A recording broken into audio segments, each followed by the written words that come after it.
moving on then to a story that was rumoured, predicted, and has finally now come to the light. The NXT IndyCar series will part ways with NBC Sports as the exclusive broadcasting partner at the end of the 2024 season and replace them with Fox Sports.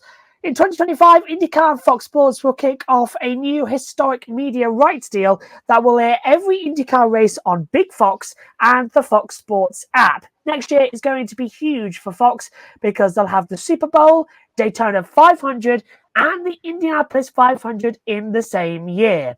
Fox will also provide coverage of both Indy 500 qualifying days on Saturday and Sunday, and as IndyCar becomes the only racing series in the United States to have all of their races appear on network television. The same will be, as I say, for the Indy 500 qualifying days. That gives them 19 as well network television windows. All IndyCar practice and qualifying sessions will also appear on FS1 and FS2, and the both graphics courtesy in this section are courtesy of Penske Entertainment. NBC said on today's IndyCar news, in quotes as well, "We are very proud of our contributions to the growth of IndyCar over the past 16 seasons, generating record viewership, unprecedented promotion, and best-in-class production. We want to thank the drivers, teams, and owners for their partnership, and we look forward to presenting the rest of the 2024 IndyCar season to IndyCar's loyal and passionate fan base." Bringing in Matthew Owens in this one, but we're starting with Matt White on this question. After having nearly a week to think about it, what is your take on IndyCar's new media rights deal with Fox Sports? Well, we talked about it on the show last week when it was very much rumoured, and then on the Thursday, of course, we talk about it on a Wednesday, and then of course on Thursday we get the announcement. That's going to be a thing going forward, isn't it? It comes out, and I will repeat loosely, I think, what I said on the show last week, which was I'm all for it. As much as everyone likes NBC's coverage, it has gone a little bit stale in places over time. They've tried to spruce it up here and there with personalities and things they've done, but Fox can take this and run with it, and that is massive to have the 500 of both Daytona and Indianapolis and the Super Bowl all on your network within the space of 3 months at the beginning of the first half of next year. Absolutely massive for the guys at Fox and Fox Sports. That's really going to be a good thing for them.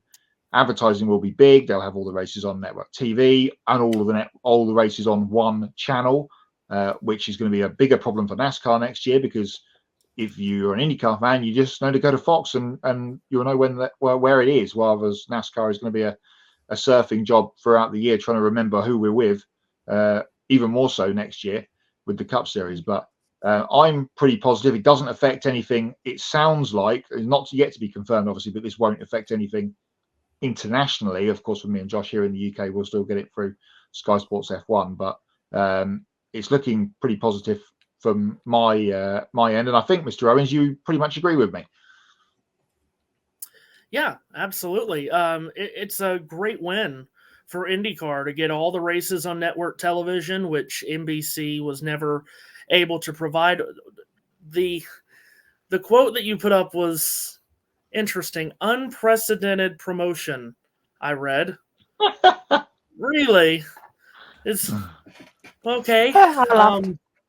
That's a very interesting line that I don't agree with, but I mean, you're right. Everything that Fox has is going to give unprecedented way of promotion for the series and the 500. We normally start seeing Daytona 500 on Fox promos and ads starting around the NFL playoffs, maybe a couple of rounds in to the NFL playoffs. I would imagine they're going to say something, just in-game promo, bottom third, bottom right, whatever they're going to have on there. IndyCar comes to Fox, the Indianapolis 500 on Fox, whatever. That's enormous. They have the World Series on Fox as well, for whatever that matters. That's in October. Not sure if that really links up to IndyCar or not. That's probably too early to start running spots and promos and all of that. But it's a huge deal to get all the races on network television. It's an enormous deal to get Indy Next on FS1 almost exclusively. Some races might get bumped to FS2. That's a huge deal for Indy Next, for sponsorship, for owners, for everything. That's enormous. Maybe someday we can get a Freedom 100 back. Here's hoping. But yeah, this is an enormous deal. The cool thing to do on social media is just to absolutely unload on how terrible Fox is at covering NASCAR. But if you go back to the very first days of Fox, NASCAR, a huge boom, late 90s into 2000. The new TV deal was made because of NASCAR's huge growth period at that point. And when Fox and NBC comes in, they take it to a totally different level. And in those days, Fox was winning the PR battle with Mike Joy, Darrell Waltrip, Larry McReynolds, and they kept NASCAR on the ascension and got it to its most popular point ever. We'll see if they can do the same with IndyCar. They're going to be under an enormous microscope in this day of social media and with everyone pummeling their NASCAR coverage the way they do. But this is a huge deal for the sport and a huge deal for Fox too, because they're losing NASCAR races, of course. And we live in such a weird world with TV rights in American sports, specifically collegiate sports, with teams shifting conferences all over the place and what that does to the TV rights. This is huge. Fox has the Big Ten for college football, college basketball. Indianapolis, IndyCar, that is Big Ten country. Well, and then, of course, they added USC and UCLA. I won't get into that. But this is just an enormous deal all the way around. I can't wait to see what the coverage looks like. I can't wait to see if on Indy 500 qualifying weekend, do we get the ghost car for a 4-lap average around somewhere on the screen with the actual run? That's going to be sensational to watch. There's a lot to like about this, and Eric Shanks hit it out of the park with this deal, and so too did Roger Penske and everyone with IndyCar. Calm down. I'm fine with this. No, I'm fine. That's for everyone online freaking the heck out right now, because the biggest worry, the production, right? And the one thing we do know right now for who's going to be a part of this crew still is IMS production, which is Penske-owned crew who have been with NBC since the start. So instantly, that's one of our biggest worries out the window after seeing the train wreck that has been, I'm sorry, Matt, objectively it has been, that NASCAR production this year, right? So that leaves us with graphics and talent. And I think the other big fear is, who we're going to have and if this is going to be a direct copy and paste. And we're going to need to wait. But I think Fox is smart enough as an organization to not be like, yeah, let's get DW in here to do like the grid walk, and let's just have copy paste Mike Joy, Clint Boyer. Like, they know enough about racing. I wouldn't be surprised to see if they pull a good amount of crew from NBC, or even some of the older guys from ABC, Eddie Cheever, Alan Bestwick, guys like that. No, but Alan, yes. Not Alan, Eddie Cheever. Alan, yes. Alan, yes. Alan, yes. Eddie, no. Cheever and Goodyear, we'll see. But no, I'd love to see I'd love to see T-Bell and Hinch back in the booth. But what I'm getting at here is we do need to wait and see. But one of our biggest fears is out of the way. I think objectively, you guys already said everything we needed to. Everything's on network, which is something that we've wanted forever. We're going to talk more about the Indy Next deal and how huge that is, not just for them, but for their teams, for financials. What's up, Josh T? Good to see you.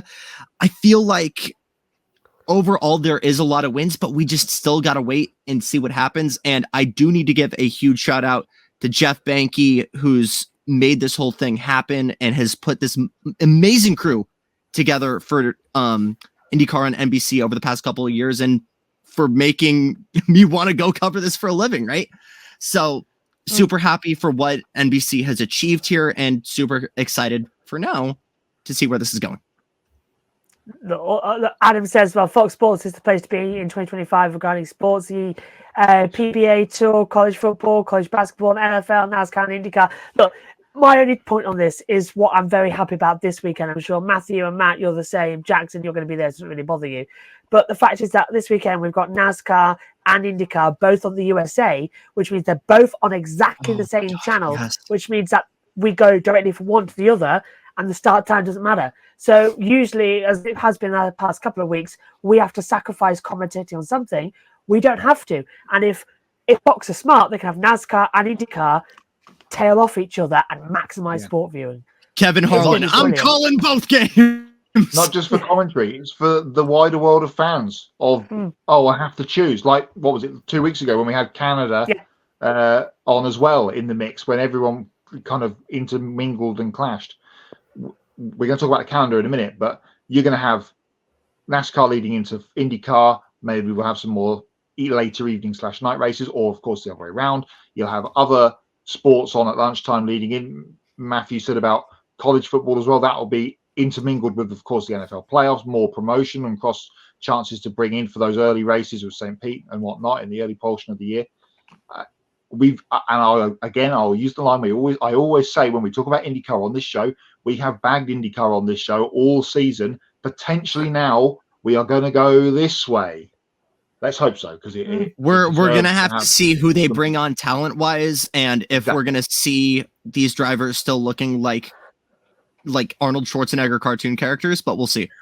Well, okay, so I knew that was going to come up. Everyone hates the comic book cartoons. So they did this. So Fox debuted that with the Kansas City, San Francisco Super Bowl. And I remember reading the press release, because that's the kind of person I am. Read press releases about television graphics. And they said, we talk about these athletes like they're superheroes. So they wanted to put graphics in to make them look like comic book superheroes. I love it. I don't see what's wrong with it. It's, for the most part, an accurate representation of what they look like. And everyone loves to joke, oh, God, Kyle Busch doesn't have a six-pack. Who cares? They make it's doing what they wanted it to do, making them look like superheroes. And what do we always say, especially when we get to Indianapolis, is that these are absolute warriors going into these 90-degree corners at 245 miles an hour. I like it. And I know that's just such a small piece too, but I'm super excited for everything that this brings. I'm super excited for the prospect of Tom Brady showing up at the Indianapolis 500. Love or hate Tom Brady, that's going to bring eyeballs for people to watch Tom Brady in some unbelievable suit walk down that 5/8 of a mile straightaway at Indianapolis. It's just, I love this deal. I love everything about it. We mentioned Daytona and Indy, the 500s being on the same network. That hasn't happened since 1978. Jim McKay called both of those races with Jackie Stewart. Who knows? Maybe Mike Joy does the same thing. That's a long ways away. But this is such a great deal. And something else that I just get the feeling of, I kind of got the feeling that IndyCar was sitting on the 25 schedule, waiting to announce a TV partner, and then bang, here's the schedule. I do feel like Fox might get a little bit more say in the 26 schedule. And I just want to point out, Fox competes year-round with NBC and with CBS, particularly with the NFL. And the biggest thing in the NFL world is Sunday Night Football on NBC. I did not even think about this. In the summer, when there's next to nothing going on sports-wise, well, there is this summer. When there's not a lot going on in the sports world in the summer, why would Fox not come off the Indianapolis 500 and schedule races at a Texas, at a Laguna Seca, West Coast, Midwest places, Gateway, with lights, put these races on Sunday night and maximize those viewership numbers off the 500?